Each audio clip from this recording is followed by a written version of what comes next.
For our gold, I wouldn't trade you for riches untold. You are my everything.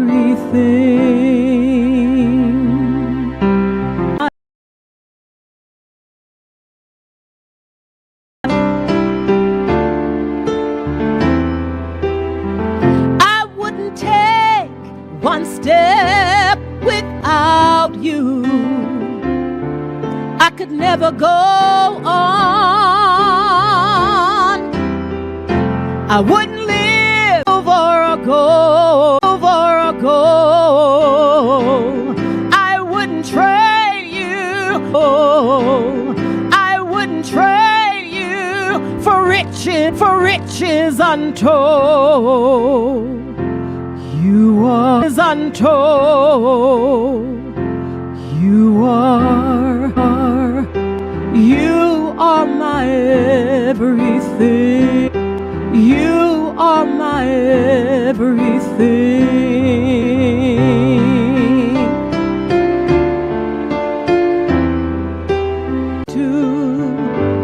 You mean more than this world to me. I wouldn't trade you for silver, gold. I wouldn't trade you for riches untold. 1 Samuel 17, and we are seeing a contrast develop that is completely undeniable. There's one king that doesn't really know God. He won't obey God even when the instructions are set before him very clearly. He still won't do it. And then there's another person, they pitched camp at Ephes Damin between Socoh and Azekah. Saul and the Israelites assembled and camped in the valley of Elah and drew up their battle line to meet the Philistines.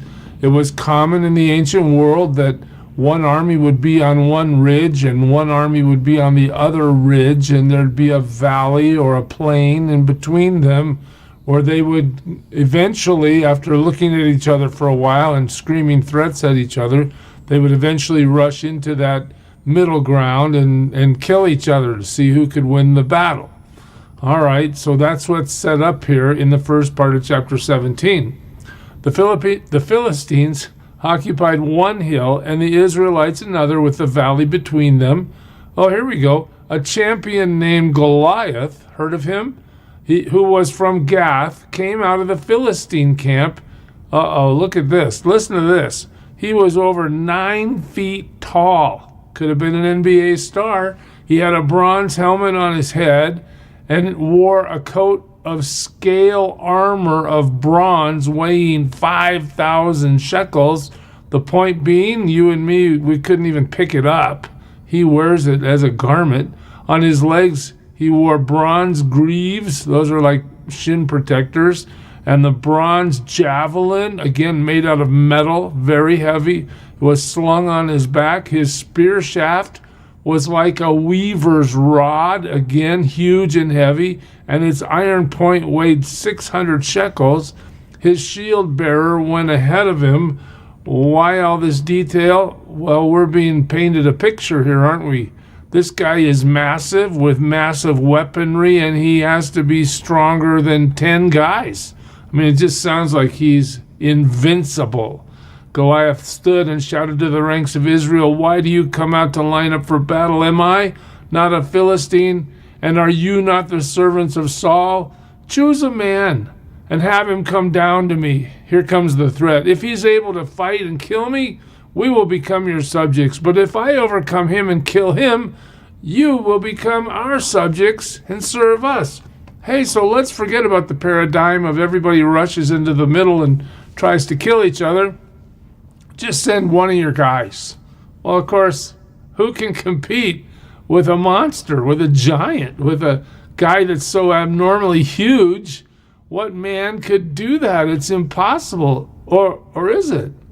Then the Philistine said, "This day I defy the ranks of Israel. Give me a man or let us fight each other." Come on. In middle school, we used to say, choose ya, and that meant we were going to fight. Well, here Goliath is saying this to the whole camp of the Israelite army. On hearing the Philistines' words, here we see the first contrast.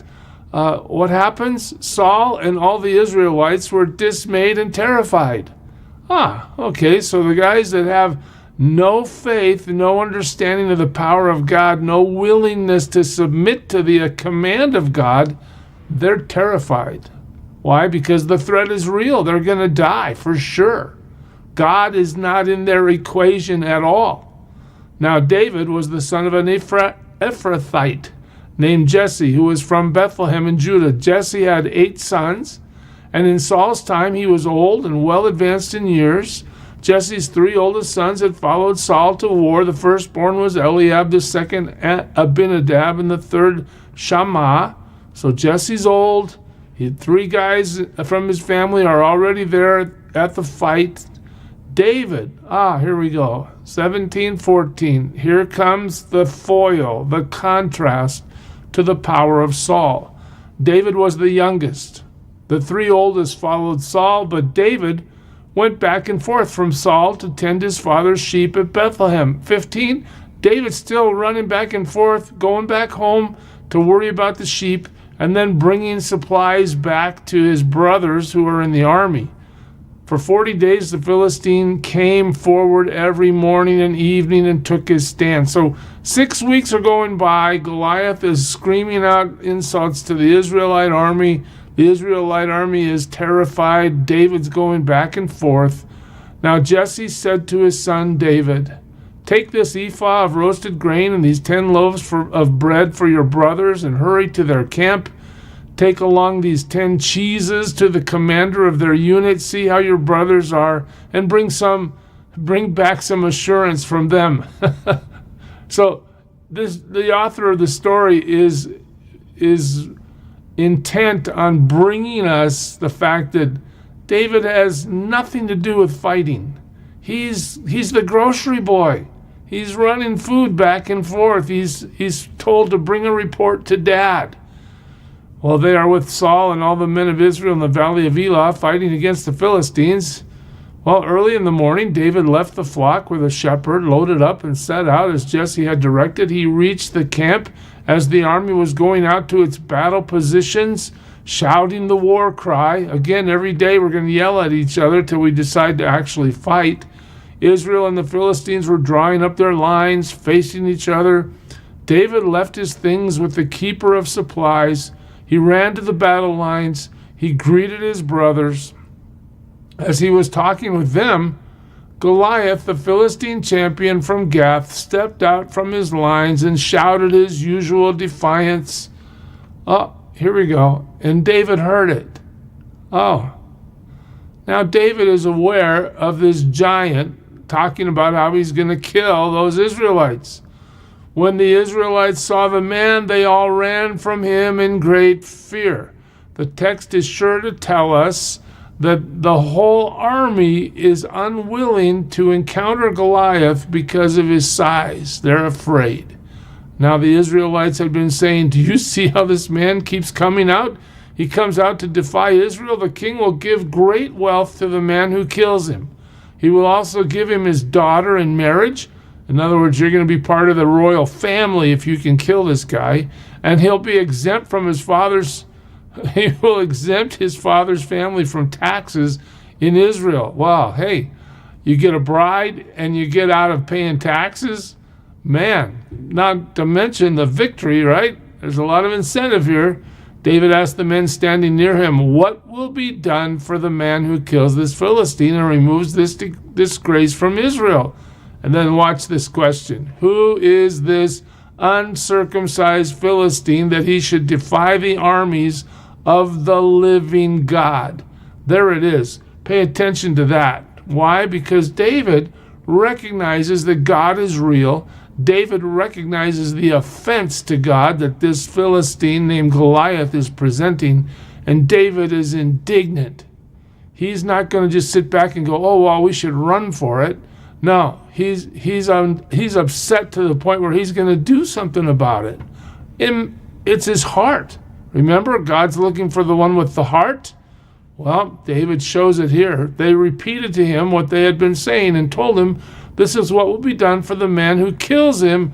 When Eliab, David's oldest brother, heard him, we get to have some family controversy here. Eliab, David's older brother, heard him speaking with the men. He burned with anger at him and asked, why have you come down here? And with whom did you leave those few sheep in the desert? In other words, you're nothing. Why aren't you doing your job looking after the sheep? I know how conceited you are and how wicked your heart is. You came down only to watch the battle. Oh, wow. So David's brother Eliab, his oldest brother, has a super bad opinion about David. Who do you think you are? You're wicked. Wow, you're conceited. David is confident in the Lord. He's not going to let his family's opinion stop him. Now, what have I done, said David. Can't I even speak? He then turned away to someone else and brought up the same matter, and the men answered him as before. And what David said was overheard and reported to Saul. So Saul sent for him. The scene shifts. David said to Saul, let no one lose heart on account of this Philistine. Hey, king, I don't know what you're thinking about. Why are you upset? Yeah, sure, this guy's huge, but so what? God's bigger than this guy. That's the underlying theme here. So David is correcting the king.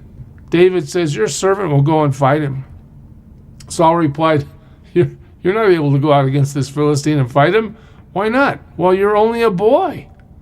And he's been a fighting man from his youth.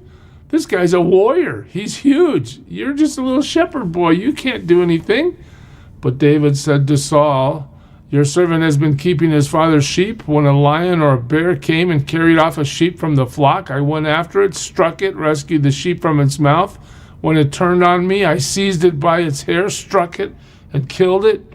Notice two things. David is fearless, right? But the second thing to notice is God has already prepared David for fighting through these experiences that he's had while he has been this insignificant little shepherd boy out in the field. All right? He went after it, it says. All right. In other words, David has this really super strong sense of what's right and what's wrong, and he's going to make it right if he can. So watch this. Your servant has killed both the lion and the bear. This uncircumcised Philistine will be like one of them because he has defied the armies of the living God. Wow. Look at this. The Lord who delivers me from the paw of the lion and the bear, and the paw of the bear will deliver me from the hand of this Philistine. Saul said to David, go, and the Lord be with you. David has full confidence, absolute confidence, but his confidence isn't in himself.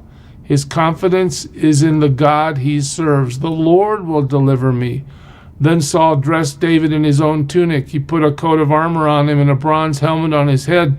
David fastened on the sword over the tunic and tried walking around because he was not used to them. I can't go in these, he said to Saul. So Saul is still thinking conventional strength, conventional battle, conventional wisdom, man-made effort. David's still thinking, the Lord will deliver me. The Lord will give me the victory. I don't need all this armament. I don't need all these battle-ready things that you guys normally use. I can't go out in these because I am not used to them. So he took them off. Here, keep your sword, keep your shield. I don't need that. Then he took his staff in his hand. Oh, here's what I need. He chose 5 smooth stones from the stream. He put them in the pouch of his shepherd's bag. And with his sling in his hand, he approached the Philistine. So we got this huge warrior, massive in size, massive in weaponry, and we got this little shepherd boy with his sling and a couple of rocks. Wow. What's going to happen? Well, conventional wisdom says David's going to get killed. But God's wisdom says, no, that's not right. Meanwhile, the Philistine with his shield bearer in front of him kept coming closer to David. Okay, it's on. Let's do it. He looked David over and saw that he was only a boy. ruddy and handsome, and he despised him. So Goliath is insulted that the best thing the Israeli army can do is bring out this shepherd boy. And he said to David, "Am I a dog that you come at me with sticks?" And the Philistine cursed David by his gods. "Come here," he said, "and I'll give your flesh to the birds of the air and the beasts of the field." The threat gets issued. David's response, David said to the Philistine, "You come against me with sword and spear and javelin, but I come against you in the name of the Lord Almighty, the God of the armies of Israel, whom you have defied." I'm not here in my own strength, and I don't care about your battle armaments, and I don't care about your size, because I know the Lord Almighty, the God of the armies of Israel. You're not just defying us, you're defying our God, and we are going to have victory over you. "This day the Lord will hand you over to me," there it is, "and I will strike you down, and I'm going to cut off your head.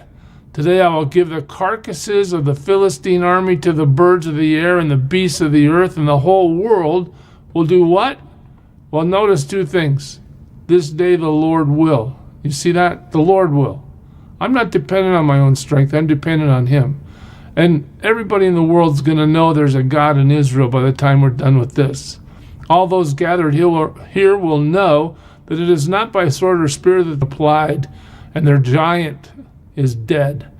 Then the men of Israel and Judah surged forward with a shout and pursued the Philistines to the entrance of Gath and to the gates of Ekron. Their dead were strewn along the Sha'araim road to Gath and Ekron. When the Israelites returned from chasing the Philistine camp, they plundered their camp, and David took the Philistine's head and brought it to Jerusalem. And he put the Philistine's weapon in his own tent. Now this is fast forwarding us to a different situation, but it's supplying us with a fact. Okay? We're going to now go back to the battle zone and hear this discussion. As Saul watched David going out to meet the Philistines, he said to Abner, commander of the army, "Abner, whose son is that young man?" And Abner replied, "As surely as you live, O king, I do not know." Well, the king now says, find out whose son this young man is. Wait a minute. In chapter 16, David was playing music for Saul, and he made him his armor bearer. And now we're looking at, what do you mean? Who is this guy? How can Saul say that? Well, here's the answer to the question. In the Near East, the question would really imply more, what is the lineage of this man? In other words, Saul has been looking at David as nothing more than a servant boy who plays music for him. There's been no real true understanding of friendship or any sort of camaraderie. He's just a servant. All right, now that he has defeated the enemy, now that Saul's going to give him his daughter and keep him tax exempt for the rest of his life, Saul has a question. Who is this guy? What's his lineage? What's his legal identity, his tribal status? Is he eligible for royal reward? And just notice that David now moves from anonymous servant to national hero. As soon as David returned from killing the Philistine, Abner took him and brought him before Saul, with David still holding the Philistine's head. "Whose son are you, young man?" Saul asked him. David said, "I'm the son of your servant Jesse of Bethlehem." A long chapter, a long study this morning. What do we know? Well, when we serve the Lord, we need to serve the Lord from the perspective that God can do anything God wants to do, and we belong to him, and we don't have to be afraid. It's Jesus.